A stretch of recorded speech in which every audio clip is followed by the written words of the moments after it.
Bang, done. Des, how are you? It's Friday. You're in Ireland. I'm in England at my house, and this is our second podcast after the first one that we launched a few days ago. Yeah, welcome back to the Bishop Exchange.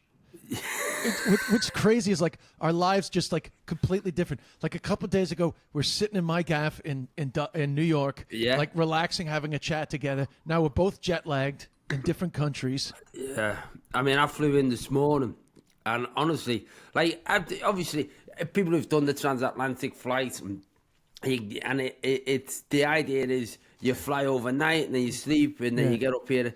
But because of all the weather that's happening, there's tailwinds. So instead of it taking 7.5 hours, it took 5 hours, 20 minutes or something ridiculous. So you didn't get enough kip? No, man. So what I did, I got on, I thought, I'm going to sleep. And I've never done this before, I even put the eye patch thing on and tried to lie back with the eye patch thing on as soon as we took off. And I knew I couldn't sleep because my head was buzzing. So then I made the fatal mistake of watching something that was dead good. I started what'd you watch? Well, you'd like this. I watched the South Park episode about Ozempic. Yeah, I did. South Park had done a 50-minute show about fat people injecting themselves. We'll talk about why that's funny in a second.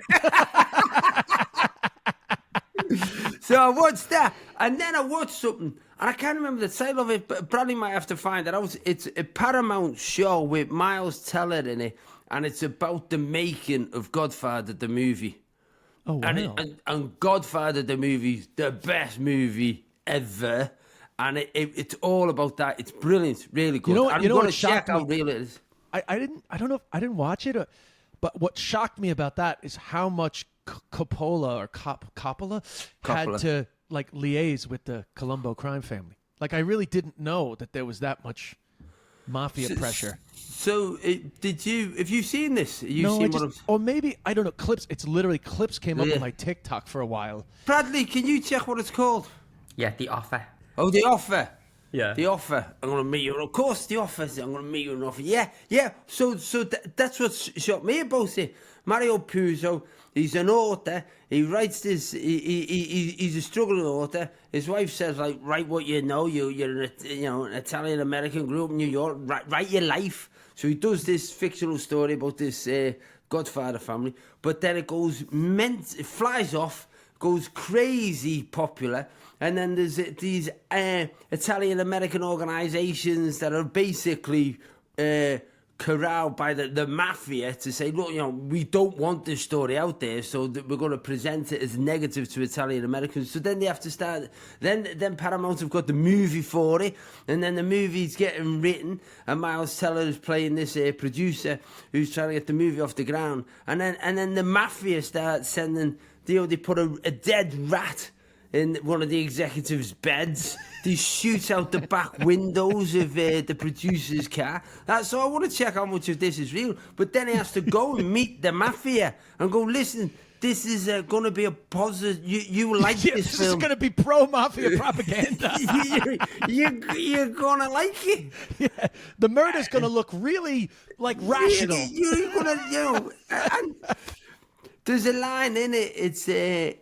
There's a line in it saying, "I'm going to make a movie about bad people that you love." And when you think about it, that's the summary of that film, because that's what holds you in that film. Listen, if you haven't seen the Godfather, you don't watch the Paramount thing because it make no sense. Watch the Godfather first. But if you've seen the Godfather, if you've seen it like I have about 4 or 5 times, you're seeing all these little things and going, "Oh my God!" But that story is fascinating. But you know what's interesting is you said, oh, bad people that you love, it's going to be great. What actually happened is because of movies like The Godfather, it's kind of the only thing that I can watch, shows about bad people that you love. Yeah. It's kind of an addiction. It's become a thing now, isn't it? But anyway, I did that. So I got into it. And then I thought the stupid thing, well, I'll have a glass of wine. I'll have another. That'll help me sleep. But I'm 3 episodes in before I start sleeping, which means on a normal flight, we're halfway. On this flight, I was literally, they were shaking me to wake me up. I'd gone into that. That deep first hour of sleep. And the air hostess saying, "Look, Mr. Bishop, I'm sorry, I've left you to book a landing. You've got to get your seat." So I'm probably dribbling and everything. Yeah, it's a paramedic next to your bed. Exactly. Is he dead? Is he dead? I've had that. I had that on a flight. God, where was it? It was this year. This year, where there was a fella, like the fella in the seat like that. Right. He's sort of flat out. John is simulating a man that looks dead.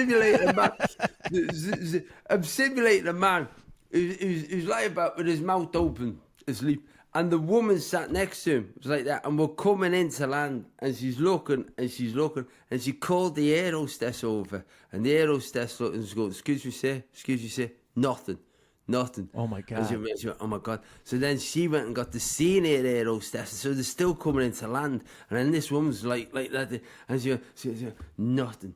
And then she said, we're going to have to. So they leaned over and say, and nothing. And then they got to that point, a touch of his neck, and he went, what?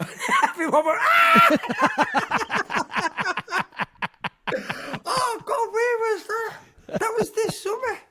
Anyway, that didn't happen. No one thought it was dead. Well, that happened to me on the subway in New York. So I was waiting for a subway, and there was this guy on a bench, and everybody started saying, like, I think this guy's dead. I think this guy's dead. And then we're all looking at him. And then finally, somebody had the actual courage to check. But the difference in this story was he was dead. No way. Yeah, the guy was dead. It was freaky, man. Because I've only been around my parents. Like, I haven't been around that much death. But, you know, the cops came. The guy was fucking dead. I mean, that's insane. So like I've just come, you know, we both just come back from New York. New York's a busy city. People, but you know, it's not like people step over dead bodies. But then not everyone will hang around a lot. How did you? No, I got on the subway when it came. Not because I'm heartless, but like, what am I going to do? Like, he's dead. No, but also it's just like, you know, it's like, he's dead. Let it go. He's gone. Let it go. Come on.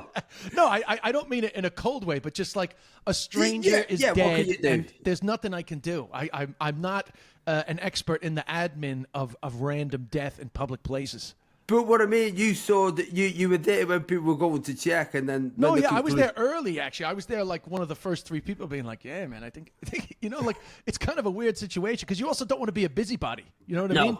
It's like it's none of your business, especially if, like, just say hypothetically, this guy was a heroin addict and he was just having like a really good nod. He was really getting value for money from whatever he got his hands on. I don't want to be the guy that like wrecks it for him. But also, I don't want to be the guy that like leaves some guy ODing. But anyway, in the end, somebody who was kind of in the know checked, and he was dead. Anyway, I mean, what do you? This is I tell you, a good start to a podcast, isn't it? Mafia, death. Mafia, death. You know what I mean? Let's make him an offer. It's all been very dramatic because I arrived back to start my Irish tour last night in Cork. So where did you do in Cork last night? In the Everyman Theatre last night in Cork, and. There's a red storm warning. We have like one of the worst storms that's ever hit Ireland in history. And, you know, they said the red warning started at 2 a.m., so I didn't think it was going to be an issue for the show. And the show was great, but at around like 10 o'clock, I had a couple of walkouts, and I was like, shit, man, like, what's, you know, no matter how much you know somebody's probably just going for a piss, it's very hard to not think, why are these people walking out of my show, right? So then I get off stage at 10:15, and Steve Mullen, my opener, is freaking out. He's like, bro, we got to go. We might need to just get a hotel, or we got to go. Because there's been like 2 warnings that the storm came early. So Steve was like panicking. I felt fucking terrible. So these poor people were probably like, had their phone on. So they were getting these like weather alerts. They get the alerts on the phones. Yeah, they were getting their weather alerts. That level of warning. Yeah, man, I felt a little bad, actually. And then as I was pulling off, there was like 10 people under the awning at the Everyman Theatre, and I said, Steve, are these people like going to be able to get taxis? He's like, no, I'd say they're waiting for their spouses to drive around. Like, I really was in guilty mode, but driving back was hairy last night, man. So a lot of drama. That'll be the wind that carried me. Literally the same wind. Yeah. So, but I'm shocked that you landed. I'm in awe that they were able to land, but I guess it wasn't as bad. No, I had a drink. I said, look, It's funny because, again, like you're talking about extreme weathers, and I was, we're talking about bad weather over there or this wind. New York last week when we did the podcast with you, and then on the Tuesday I was doing the recording at the Comedy Cellar. And what happens at the Comedy Cellar? People reserve tickets and then people turn up, so they don't buy the tickets till they get there. They just reserve the seats, don't they? So everyone has to queue. Everyone has to stand outside at the beginning. And I was doing 2 shows, 8 o'clock and 10 o'clock. And I tell you, New York people are tough. I mean, there was a lot of tourists there and stuff, but New York people are tough. It was minus 15. Minus 15. People queuing up outside to come and listen to some jokes. I mean, I wouldn't fucking do that. That is cold. Oh, it was cold, man. That's real cold. That's the one thing is like the UK/Irish winters are different. They're difficult in their own way, but you just don't get that deep freeze very often. But it's pretty cold. common. And I'd got out that day and I'd gone for a walk. Looking for the diner that me and you and Hannah went to when I was there that previous time. You know, the one in Soho? Oh, yeah, the Soho Diner? You didn't find the Soho Diner. You struggled to Google that, did you? The diner in Soho? That's called the Soho Diner? Yeah, that one. So I thought I'll go for a walk to there because I really liked it when you took me to it. So I walked there, and just as I got into the diner, Melanie FaceTimed me, and honestly, I was like nearly crying. I said, I can't talk. My fingers, I can't feel my fingers. You can't take a phone. In that weather, you can't hold the phone to your head. No, I couldn't. My fingers were so cold, they were painful. It was crazy. Anyway, we've put out our first one. I've been travelling, to be honest with you, I've not really looked that much at feedback, but the feedback that we've had so far that you and Bradley and Becky seems to have picked up is positive. Yeah, we only got one complaint, which that we only did a half hour, and that is not a real podcast. Our first complaint was you're lazy. You didn't talk enough. Really? Well, no, I'm only kidding. Well, no, we did get that comment, but I don't think we're lazy. Do you know what we didn't talk about the other day that we wanted to talk about? I feel like all the podcasts, they kind of end up with like names for the listeners. Like for Giggly Squad, they're gigglers, and like people come up and they're like, I'm a giggler, you know? So we had thought maybe we would call our listeners the congregation because we're both bishops. But I'm down with that. I wanted to put it though out to the listeners, you know. Put it out to the listeners, but bear in mind, Giggly Squad, for those people who don't know, is Hannah and a friend Paige, who were young New York ladies, and their fans are young ladies. I'm not sure us saying to middle-aged men, do you want to be in the congregation, is going to have the same appeal. What are you talking about, I'm bro? happy for it. Happy for it. Everybody is susceptible to joining a cult. Everybody. Yeah, let's get them in the cult. let's get them in the cult. I'm happy for it. I'm happy for it. What I want with this podcast is I want to do it frequently. I think we're going to enjoy doing it. It'll be a laugh. And I want people to be able... The best podcast that I think is when you're doing something and you put your headphones on, or if you do watch it on YouTube or whatever, and you it's like being in a room with them. It's like you're part of the conversation. So you are part of the congregation. What, bro? That's the tagline right there. What are you talking about? What? Huh? Be part of the congregation. Do you want to be part of the conversation? Join the congregation or something. Whatever you said. You said it. Not me. You could do that. You could do that, and you'll be boppy. Well, I could. Well, why don't I beatbox and you do the rap? But because if it was just me, I would call them desbians. That's my followers' names. Desbians. Desbians. Yeah. Mate, I wouldn't call anyone a desbian. It's a good pun. Well, you just appreciate the pun. And stop reading too much into it. The des and lesbian. They're lesbians. The desbian. Right, yeah. Fine. What are we going to call yours, Johnnies? The bishes, yeah, the Johnnies. So anyway, we've had some decent feedback. Very interesting the way the spread of it. You know, it was the biggest portion of listeners was split between Ireland, the UK, and America, which I thought what we want. Yeah, which was great. It was, and almost in equal numbers. And then an odd collection of people in Italy. The Italians. Which is great. But they would have left now that we've started the Mafia conversation. Yeah, they're gone. They're out gone. the gap. They're out of here. They're out of here. Classic anti-Italian propaganda coming from these Anglo-Saxon Celts. Irish. Well, you know what? I don't know if this is the reason, but I had this clip that went viral, this mindfulness clip. Yeah. Which a lot of Explain people... it to people who haven't seen it, because it was out premise... of the special that you recorded. And it did. I must have got it about 6 times off different people. It was brilliant. Let's face it, it's probably the reason why you recorded a special at the Cellar, because you're like, this prick is getting viral, so I got to fucking get a couple. So anyway, the premise of the joke is basically that... but basically young people, it's really basically about everybody being so addicted to the phone, but now young people get mindfulness workshops, which by the way, I think is healthy, but we didn't get mindfulness workshops because we didn't need them, because we were mindful half of every day because we didn't have like a full cable TV service in our pocket. So a lot of the times you were just mindful. And then I give examples of when you're mindful, like waiting for somebody, watching condensation drip. When you're on a bus, you're on the bus. Watching condensation drip, which the only reason, by the way, I'm pointing that out is because I had no idea. That's just a throwaway line. That's the thing about comments, right? You suddenly realize what resonates with people. I never thought that was an important line, watching condensation drip. I'd say half the comments are about condensation. Yeah, because that's so descriptive for our generation of your childhood. Sitting on a bus. It's so funny. I thought it was personal to me. Yeah, no, you're sitting on a bus and it's just one of those things. And sometimes, as you say, when you're doing stand-up, you say something just as a throwaway that you don't realise resonates. Because the whole thing with comedy, people have got to get what you're talking about.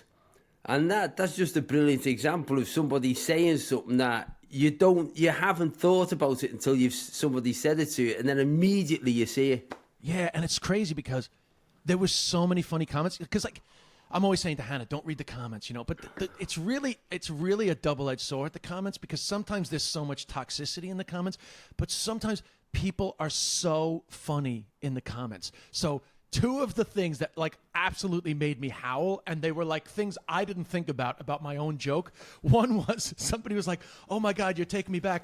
I used to think that 2 drips were in a race, and I used to like wonder which." They used to race, We'd sit in the car sometimes. There'd be 4 of us in the car in the back seat picking a drip. Pick a drip. That's actually a good name for a show, Pick a Drip. And then another guy was like, yeah, 2 drips used to join forces and become like a super drip and make it to the bottom, like in Ghostbusters when they cross streams. So anyway, that clip, right, went really viral. And you can watch the clip for the full power of the joke. But oddly enough, some like Italians in England site posted the clip with Italian subtitles.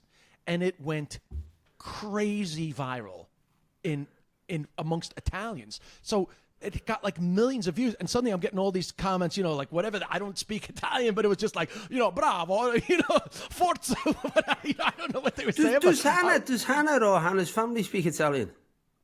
No.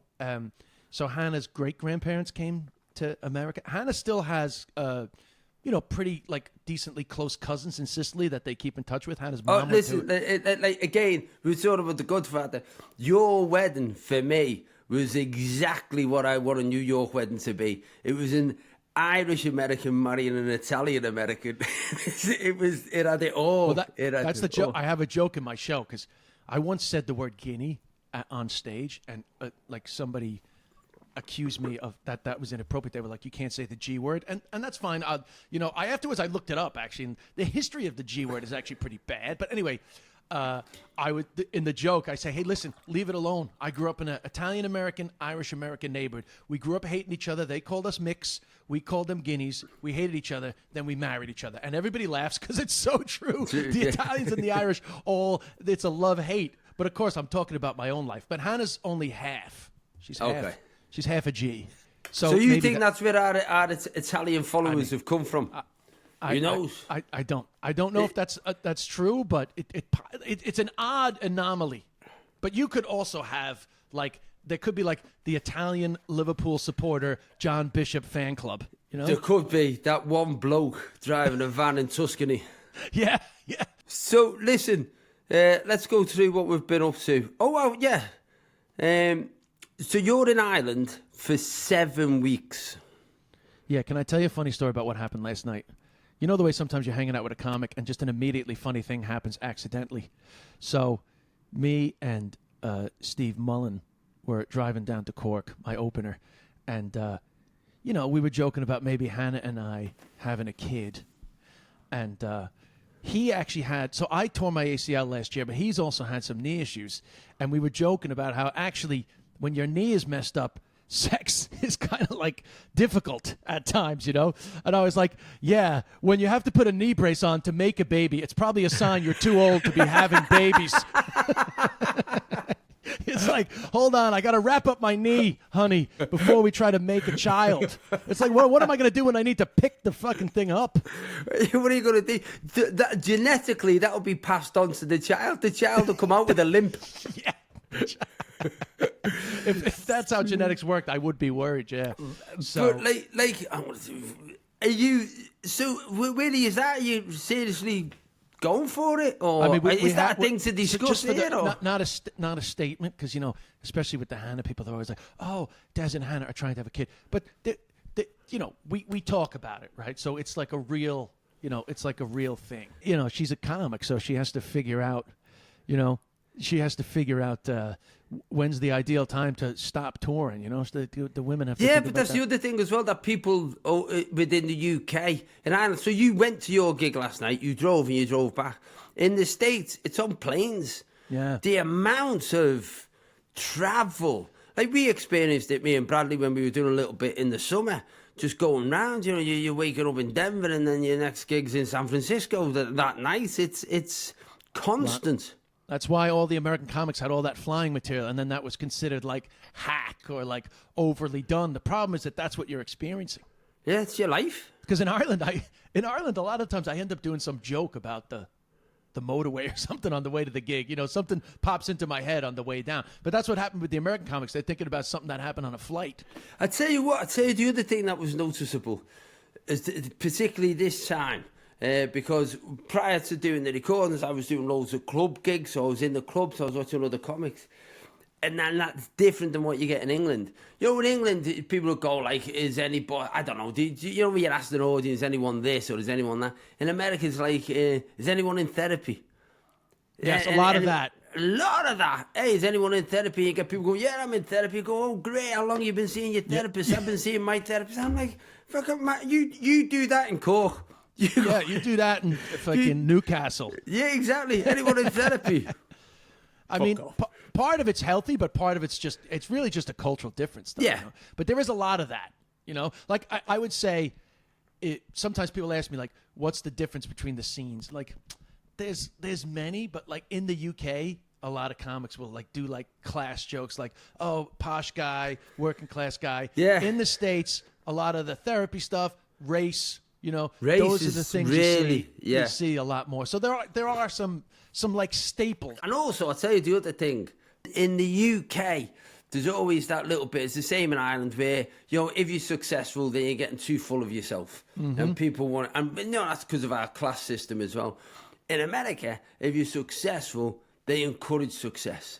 So, in the UK, I've done stories about being upgraded into first class. And in the UK, you're almost apologetic about it.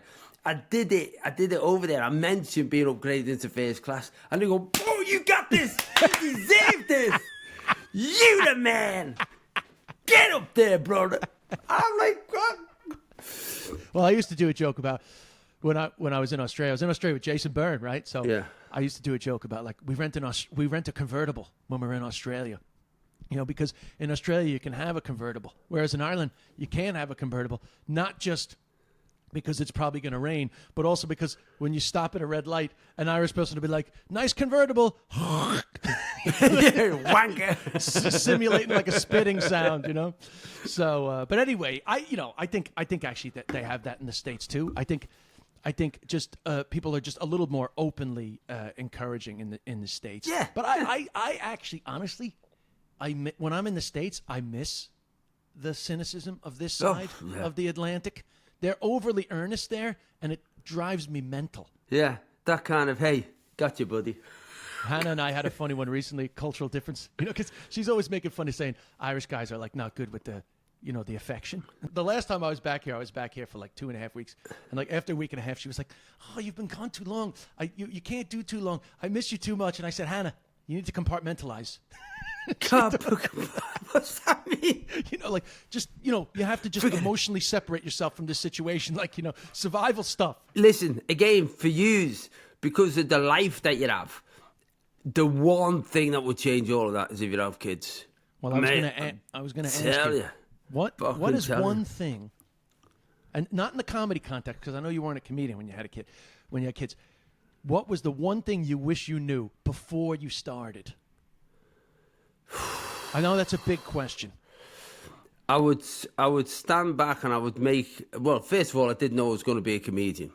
So, the benefit of having children is the endless source of material for being a comedian. Yeah, that's a great reason to have a kid. It's a great hey, Dad, reason. Why did you and Mom decide to have me? So, you know what? Writer's block.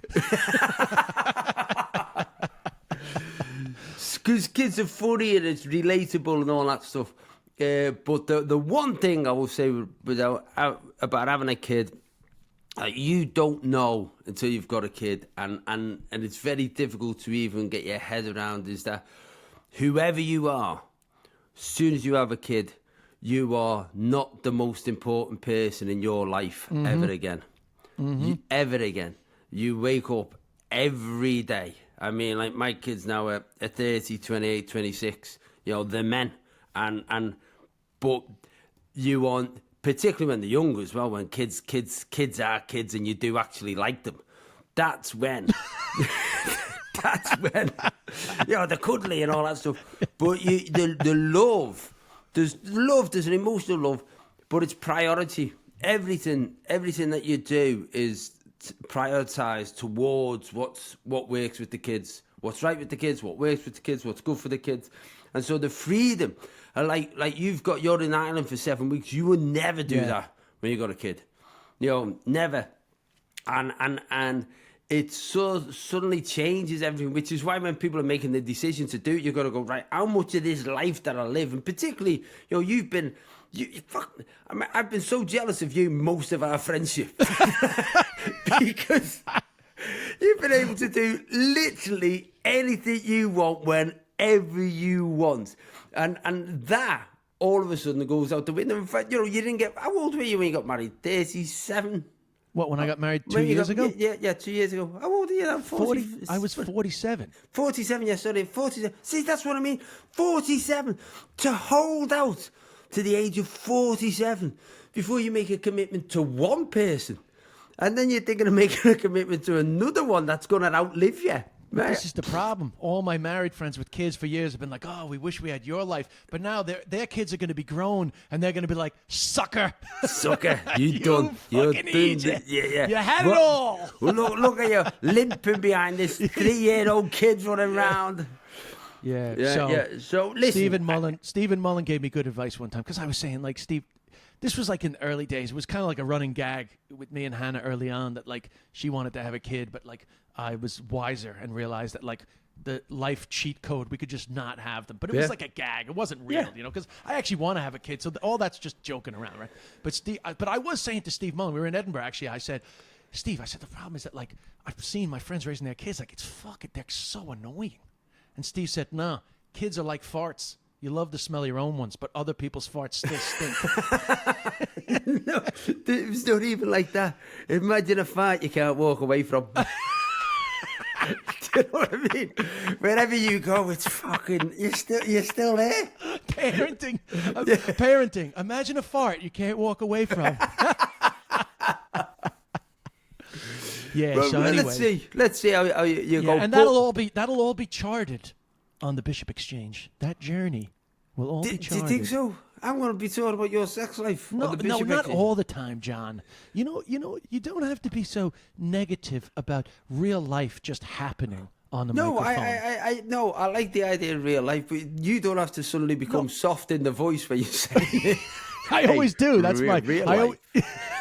Let's talk about real life and intercourse to create the next. No, but I wasn't saying I'm going to fucking do a play-by-play of all our attempts. No, I meant the journey of maybe trying and maybe having. I tell you what. We're in this for the long haul. That's the point I was trying to make. Yeah, listen, you and Hannah, it's great, and I think it's exciting. It's one of the most exciting things in the world, but it really, I remember when it happened to me, and then that weight of responsibility I felt. I thought this child now needs me to be successful, and I've got to do everything. And I just became a boring bastard. I just worked when I was working for pharmaceuticals. I just worked. At least you're the person you want to be. You're living the life you want to live, and that's good. I was like thinking I've just got to get on in the corporate world because that's the best way I can make a life for this child. Or children, as he came, because he kept coming because I'm a good shot. Good for you, man. You weren't shooting blanks, that's for sure. Yeah. So listen, we did put out to the listeners that we are going to be having listener contributions. Oh yeah. On the podcast, and it was very quick and very random because all this just kind of happened quick. Like literally 2 weeks ago, I didn't even know that you and I were going to be doing a podcast. No. So we put it out to the listeners, some questions they might have or some stuff they might like us talking about moving forward. So we're going to share a few. By the way, we haven't really introduced Bradley properly. No. He's here. Bradley. Hiya, guys. You're going to be hearing his voice from time to time. Bradley's got a gimp. Yeah, we can hear you. Yeah. But you said that like you had a gimp mask on. Yeah, like we just took Bradley out of the chest. So let's explain. You're in Ireland. I'm in England. I'm where I am, which is down south. Bradley's up in Liverpool in his house, and Bradley works for me. Bradley does all of my social media. So people who've noticed my social media improve over the last year, it's purely and simply down to Bradley. He's picking all this stuff up, and he's also going to help with this, edit it and stuff like that. So he's going to be fact checking things and chipping in when we need him. I think. Yeah. So basically, in relation to the congregation and the synod, Bradley is the altar boy. Bradley is the altar boy of our operation here. And if altar boys know anything, they are very safe around bishops.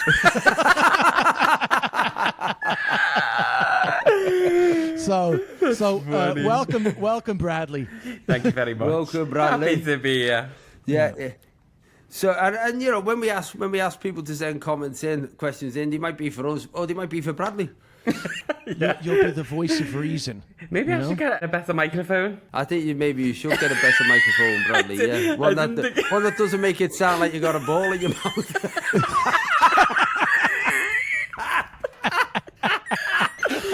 That's such a wrong thing to say. Okay.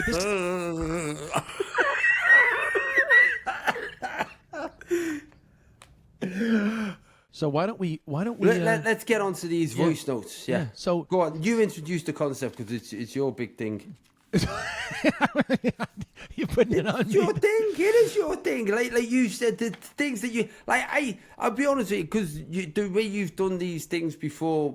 You this idea of segments and all that, they're all brilliant. I wouldn't have thought of it. So we are going to have segments in the show that's going to evolve over time. One of them, which I do think is absolutely brilliant, is the resurrection, where we go to an old joke and then bring it to the table and see if we can breathe new life into it. I think that would be so funny. I think because when you said it to me, I was thinking, and then you start thinking back of all those things all those old jokes, just jokes about like DVDs and stuff like that, stuff that are not in the popular culture anymore. They're brilliant.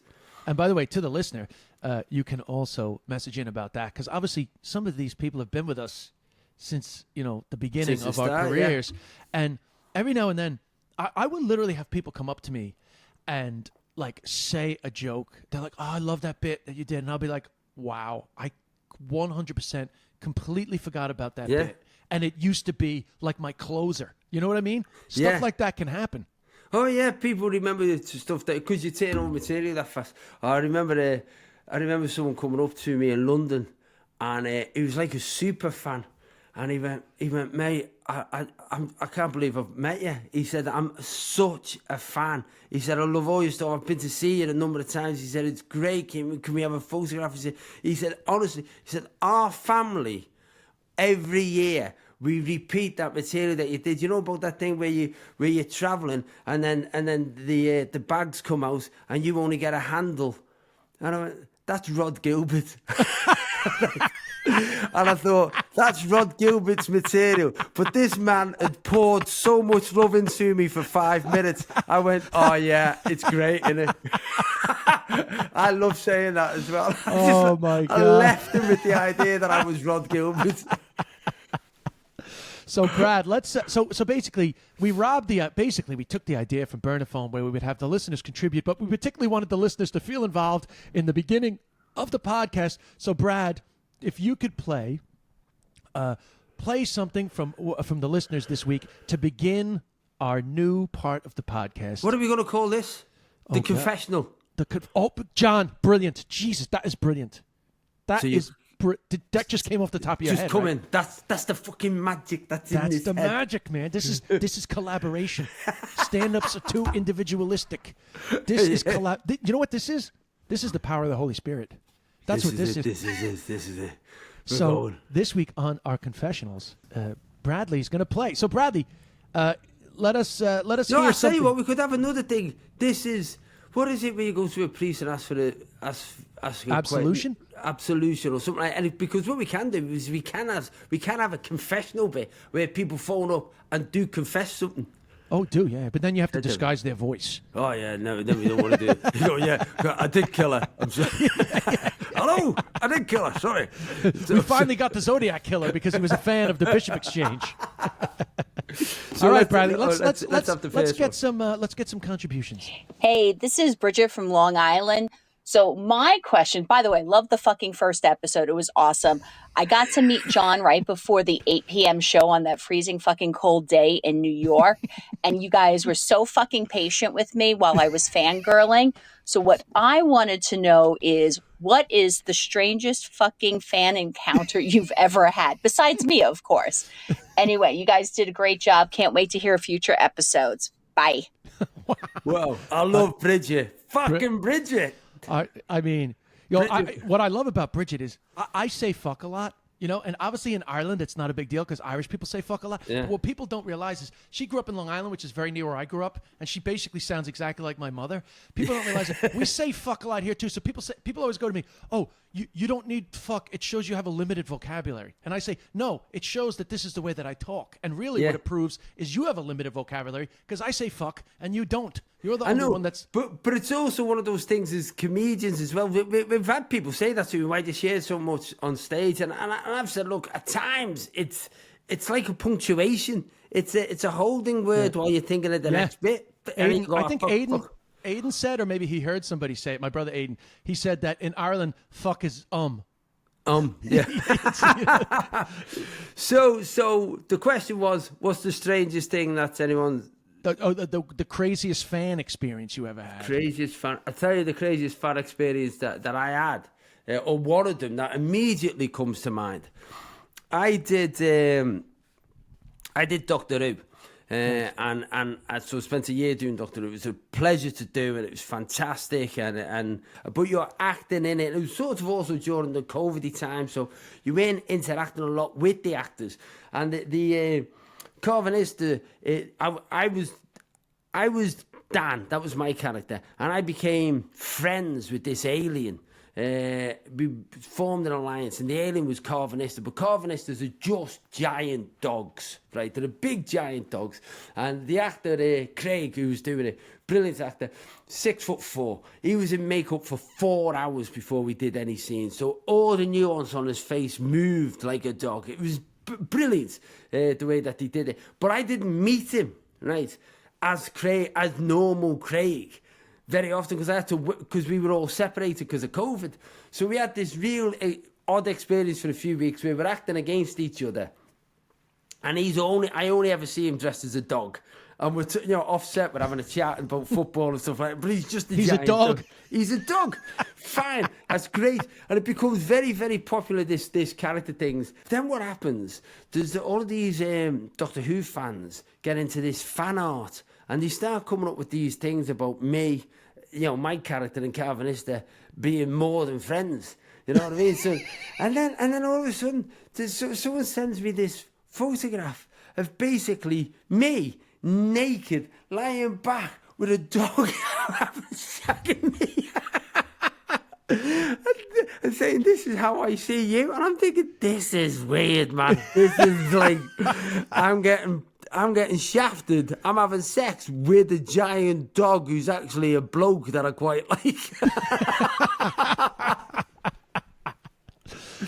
I can't. Nothing comes to mind immediately. I mean, one of the best fan moments I ever had was just I was being interviewed by the New York Times on the streets of Flushing, Queens, which is where I'm originally from, and so people may or may not know that I lived in China for 2 years, but originally a year to learn Mandarin, to do stand-up in Mandarin for a documentary series called Breaking China, which is on YouTube if you're bored. But anyway, Flushing, where I grew up, in my lifetime, went from being a kind of Irish/Italian-American Catholic neighborhood to becoming almost entirely Chinese, certainly entirely Asian, right? So the kind of hook on the story from the New York Times was Flushing kid goes to Ireland, gets educated, ends up in China doing stand-up in Mandarin, which brings him full circle right back to Flushing, where now he can reconnect in a new language. Right? That's the hook. Okay, which is beautiful, Yeah. Obviously, it's everyone loves a nice smooth arc, right? So anyway, we're on the street filming for the New York Times content guy, and I did one of the things I did for the documentary was I did a Chinese dating show, which is a hugely popular show. Oh yeah, called Is that on YouTube? Because that clip both of them are on YouTube, brilliant. but none of them are on YouTube subtitled. They're properly from the actual Chinese in networks. Chinese, yeah. But what was funny about that, so just to clarify to everyone, you were on this dating show, and right now you're the silver fox. At that time, your hair was dyed black. On the first it was like brown. That was on the first one. Yeah. So that was pretty embarrassing actually. The hair. Terrible. But you know what? There's a funny story about that. The reason why it remained dyed, because I dyed it for a laugh for a short period of time, but then we started filming. So I told my director, because you can't get good Western hair color in China. They're big on dyeing their hair in China, but I couldn't get a good shade. So I was relying on my mother, my recently widowed mother, to send me Just for Men, like a fucking Colombian drug mule. I was like desperate for ships. And so I missed, she couldn't send me Just for Men. So I ran out of my stash and I went to a Chinese barbershop and they dyed my hair that terrible color. Oh, right? mate, you look like a Sabuti old man. I look like a what? Sabuti old man. You may not know what that is. You know, little. I don't know what that is. Again, English people my age will get it, but it's just a little man with a dollop of colour on top of his head. Yeah, so I had this terrible dyed hair. But anyway, so that's how I ended up with that terrible. Oh, but the reason I was telling that story was the director, when we started, I told the director, I said, hey, listen, we'd done about a month and I was like, I'm sick of the dyed hair. I'm going to shave it off. And he was like, no, you can't, because continuity wise, it just won't fit. So he made me keep my hair dyed for the entire series, even though there was no continuity. The discrepancy between times I had Just for Men and times a Chinese guy dyed my hair was insane. Insane. Anyone with OCD surely hated that series because they were like, why is it purple now? It was just insane, the hair color, right? So anyway, so you're in New York. I did this New York Chinese Times, dating show, and I'm in New York, Flushing Main Street, and this random 55, 60-year-old Chinese dude, as we're filming, comes up, and in Chinese, he's like, oh my God, says my Chinese name, knows my name, my Chinese name, Bi Han Sheng. He was like, oh, Bi Han Sheng, oh, yeah, and he starts talking about how it's funny, and then in English, he turns to the camera and he goes, in China, very famous. So I was like, yes, total success. I would encourage anyone to watch that series because I really enjoyed it. And your Chinese is genuine. I mean, on the special, it's really good. There's a good line that you do on the special that's on YouTube where you start speaking in Chinese to Chinese people in the audience, and you say like you can feel that the rest of the audience is uncomfortable because you're prepared for the future and they are not. Exactly, which is a great. I hated the fact that was recorded because I really like having that line in my pocket. Good. That was a good Brad, one. let's. That was a great contribution, by the way. Great start. Yeah, thanks, Bridget. Take another, Brad. Take another bread. Brad, have you fucked off? Bradley got bored. Hi, lads. It's Chris Hoy here. Hope you're both doing well. Here's a question for you. Who do you think is better at sport? You, John, or Des? Oh, I mean, you can answer this if you want, but I know the answer. Do you know who that was? No, I actually don't. You never heard the name? Chris Hoy. Sir Chris Hoy. I think he's the person with the most gold medals as an Olympian in British history. Wow. Jesus, John, you're bringing in the big... That's what I might do. I might try. We should do that. Maybe try and get questions of people to surprise each other. Wow, that's amazing. Yeah. So Chris, so you may not recognise his voice as much as the British people would do, but so he is Sir Chris Hoy, by the way. And he sent me a message saying, will you come on my podcast? He's doing a podcast with a mate of his about comedians and sport. And I said, yeah, but can you do me a favour? Can you drop me a voice note? Because I want to catch Des out. So I've done it to try and catch you out. He didn't recognise his voice anyway. Sir, you bring on Sir Chris Hoy. Jesus, you're taking this bishop exchange thing too seriously. So we swapped out a bishop for a knight. That is literally the bishop exchange. Yes, we did it. We've already achieved it on episode 1. So that's a good question, though, because I thought because he'd asked me to go and do his sporting podcast, which I'll do in about a month or so. I thought this is a good question because it was a good question that should have been asked 10 years ago. Yeah, when your knees worked, and you even didn't have 5 an years operation ago. on your hip. Yeah. But between us, who is the most sporting person? I know the answer. If you're afraid to say the answer, I can give the answer. But you can pontificate first. What's the answer? It's definitely you, 100%. What? I'm the most sporting person? Well, you're just naturally better than me at sport. That's my personal belief. Yeah, but you play more sports than me. You play volleyball. Yes. You play golf. Yeah, and I play squash. Ladies, can you handle the sexiness? I always feel like squash is such like a sport of yesteryear, you know? It is. Like it's impossible not to just see a man in like tight 70s shorts, you know? I know. Like you say squash to somebody under 25, it's like playing paddle with a wall. It's like they go, why are you doing that? But squash was the paddle of the 70s. Like now paddle's all cool and Beckham's playing and all this. But squash is a great sport. But anyway, honestly, fitness used to be a huge part of my life. But I played football with you. And you're just naturally better. When we first became friends, part of that link was what people don't know. There's a Kilkenny used to have a comedy festival. Well, still has the comedy festival, Cats Laugh. And I used to go to it.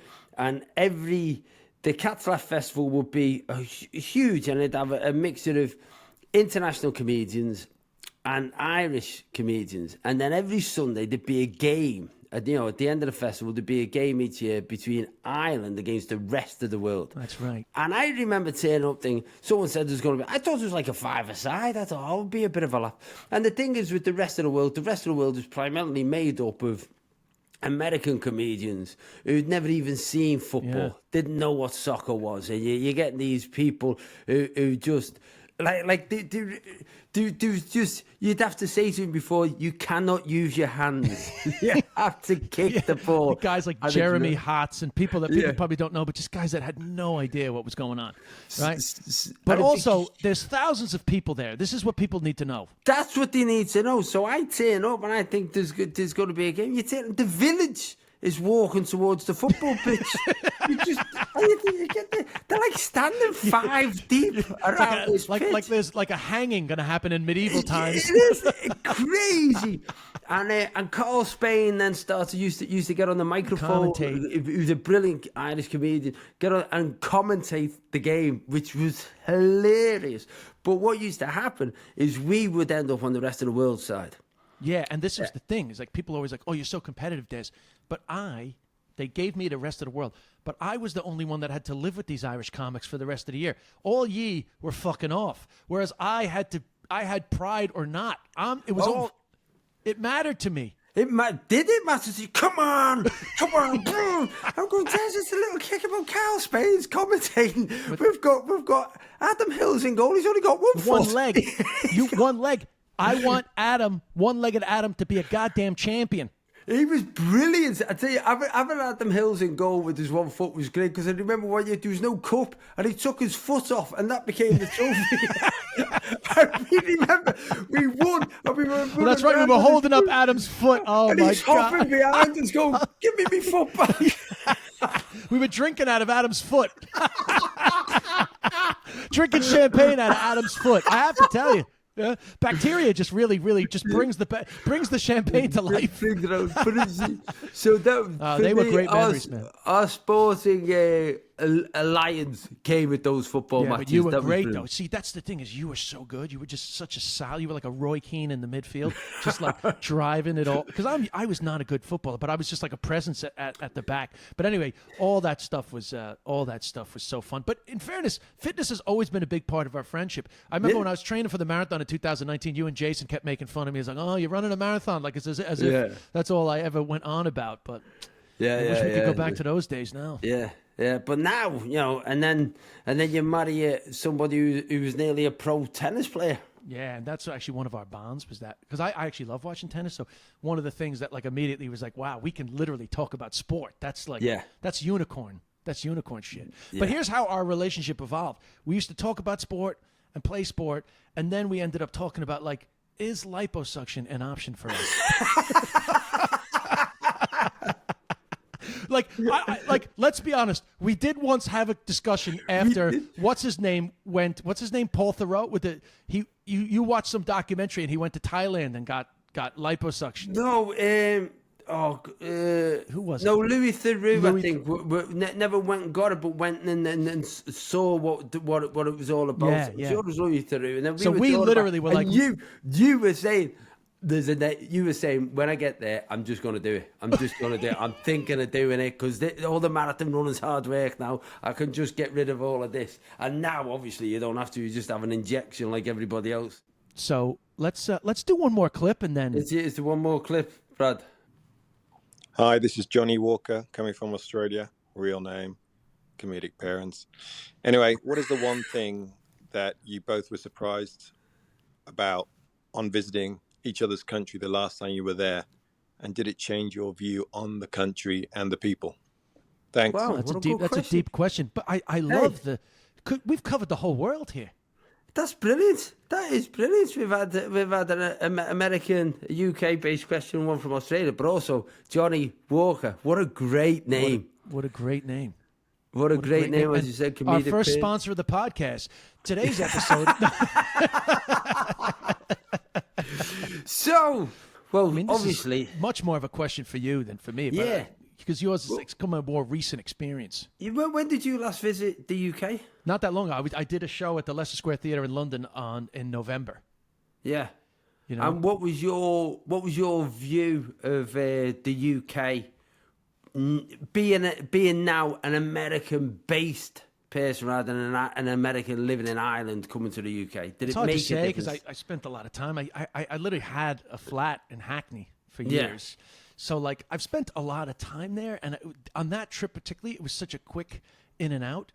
So it's hard for me to say. Honestly, I was too enamored by the fact that because my clips had gone viral, I had just a lot of like English people there that were there because they only heard of me in the last 12 months. That's the crazy thing with comedy. Now you can build an audience in a complete, that's, let's be honest, the reason that I want to do this, and the reason is, apart from just catching up with yourself, but the reason I want to do it is to build up the YouTube channel. I want to build up the YouTube channel to build up a foreign audience, and that's the best way of doing it. You never used to do that. So a clip going viral will bring an audience. And the odd thing is, when that happens, are you on stage thinking, I better do the bit that went viral, because that's like the greatest hits. That's the thing. It's like you don't know what to do. But here, I just had a thought that I think this is going to end up being a question for both of us, because you're from the north.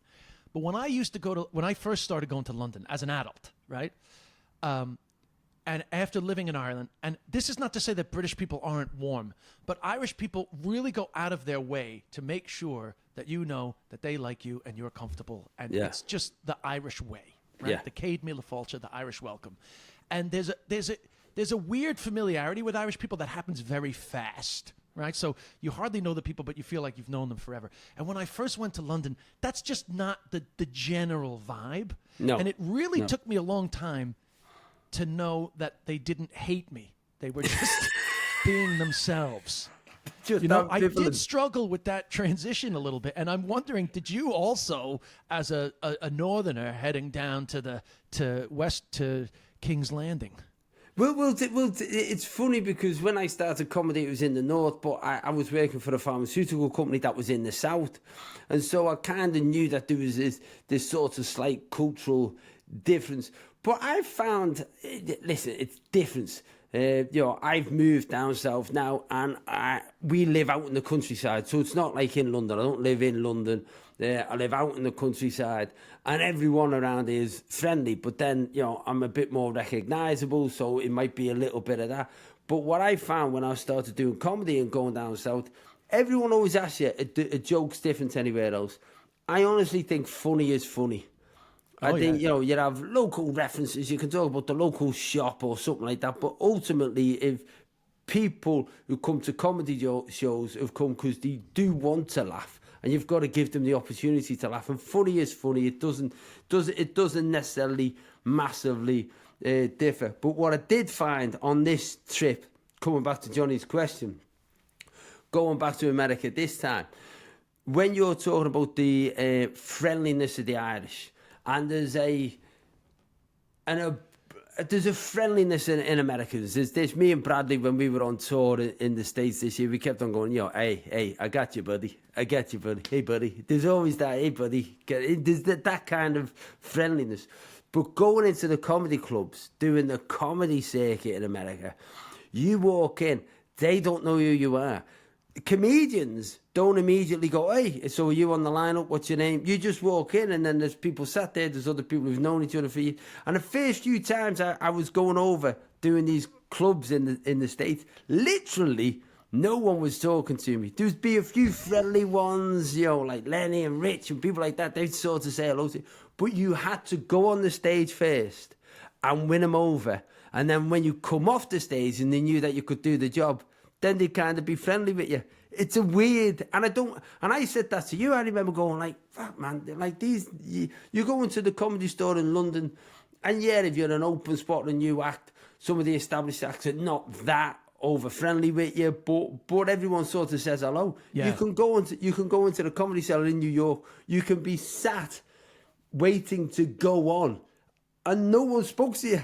Like nobody has even said hello, and then the host will turn around and go, "Is this you? Is this your name? Yeah, do you want me to say anything? No." And then that's it. That's all you get. And then, but what happened this time? Because I've been over so often, and I think I've kind of earned me stripes a little bit. And I know people, and I'm going into and because everyone knew I was there to do some filming as well, I was going into the cellar, and it felt for the first time that I was. What people may not know is that the Comedy Cellar in New York, it has a venue downstairs, and then around the corner it's got 3 other venues. They're all within 5 minutes walk of each other, and it's all interconnected. But there's a cafe. Isn't it called the Olive Tree Cafe? Yeah, it's a famous institution, the table, they call it. The table. And in the Olive Tree Cafe, there's the table, and the table is the comedian's table. You can't sit at the table unless you're one of the comedians performing, or you're associated with it. You get invited to the table. And for the first few times I'd be at the table, and nobody talked to me at the table. I'd be sat there. I mean, this time, I felt comfortable at the table. Yeah. There's people at the table who who remember, and I'm coming and the tone to, and everyone's friendly. And it felt on this visit to America, coming back to Johnny's thing, it felt like I was accepted by the comedy community of the Cellar in New York, and that to me was great. Yeah, I genuinely, really, really felt good. Don't you find that the stereotype about New Yorkers not being friendly to be untrue? They're not unfriendly. It's just that they haven't got time to invest in someone who's passing through. You think how many people are visiting New York? You know what I mean? How many people are there for a day or for a weekend? So I don't think they're unfriendly. I think they're friendly, but they can't go to everybody. Hey, tell me about your life. Yeah. So I think they're friendly. I do find them friendly. John. What? I'm exhausted. Are you done? No, I really feel that this has been really good. Yes, I think this has been good. I think Bradley's going to make this a brilliant 20 minutes. Nah, I'm very happy. So just a bit of admin. Don't forget to like. Don't forget to like and subscribe, everybody. Oh, when you said a bit of admin, I was talking to me that. Oh, right, no, I was talking to you. Okay. Sorry, I was talking to the general public that like and subscribe. Also, if you're watching on YouTube, make sure to subscribe to John's YouTube. That's where the video version of the episode is going to be. Spread the word. We will be posting on our Instagrams mostly what we want you guys to message in. Yeah, the link is in my bio. So if there's anything, even before we post a theme, if there's something that you want to let us know or add, the link is in the bio on my Instagram page. So do all that, spread the word, share some stories, share the clips, leave some comments. And really, that's it. So this is the end of what we would call the proper episode. Proper first episode. It was an inaugural one, but this is a proper episode. So I've got to thank people who send the questions in. Chris Hoy, Johnny, Bridget, amazing. thank you for that. They're really great. Amazing. We'll get more of them coming in. I got to thank everybody for listening to the first one and wanting to come back. And as you say, this will evolve, this will grow, but it will grow a lot with people's help. So we'll be doing another one of these. When are we going to do another one? It's Friday that we've recorded this. Well, you know what we're going to do, listener? We are going to decide on a solid schedule, but we haven't done that just yet. But I think it's important that you know what day or days the podcast is coming out. But we don't have that information 100% yet, but we will. Yeah, because obviously, as you said, we only decided to do this just literally over a week 2 weeks ago. Yeah, it's all so immediate. But you know what? It was a good way to do it because once we just put it out, then you have no choice. Yeah, you know? and this feels good. I'm really enjoying it. It's great. No, this is great. So thank you. Thanks, John. Thanks, Bradley. Thanks. So, and we'll catch you next time.